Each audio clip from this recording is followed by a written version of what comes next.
ISKCON ইস্যুকে সর্বোচ্চ গুরুত্ব দিয়ে মোকাবেলা করেছে সরকার, হাইকোর্টকে এমনটি জানিয়েছে রাষ্ট্রপক্ষ। সকালে deputy attorney general Mohammad Asad Uddin হাইকোর্টকে বলেন, চট্টগ্রামের ঘটনায় এখন পর্যন্ত ৩টি মামলা হয়েছে, গ্রেপ্তার হয়েছে ৩৩ জন, শনাক্ত করা হয়েছে ৬ জনকে।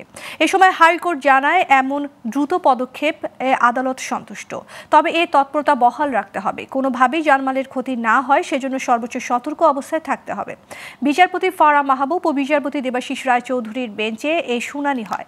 এ সময় রিটকারী আইনজীবী মোহাম্মদ মনির উদ্দিন এবং রাষ্ট্রপক্ষে ছিলেন অতিরিক্ত জেনারেল ব্যারিস্টার অনিকার হক। কোর্ট খুব সুন্দর সমাধান দিয়েছে এবং কোর্টের আদালতের আদেশে আমরা খুবই সন্তুষ্ট। কোর্ট বলছে যে যেহেতু রাষ্ট্রযন্ত্র এখানে সর্বোচ্চ চেষ্টা দিয়ে তাদের আইনশৃঙ্খলা পরিস্থিতি নিয়ন্ত্রণ রাখছে, এটা আসলে ধন্যবাদ পাওয়ার যোগ্য। তারা বলছে যে সিসিটিভি ফুটেজ দেখে অলরেডি 3টা মামলা হয়েছে, একটা মামলা 30 জনকে গ্রেপ্তার করা হয়েছে, আর একটা মামলা 6 জনকে গ্রেপ্তার করা হয়েছে এবং বাকিটা আন্ডার ইনভেস্টিগেশন আছে। দেখে সিসিটিভি ফুটেজ দেখে পর্যায়ক্রমে তারা তাদের কার্যক্রম চালিয়ে যাচ্ছে।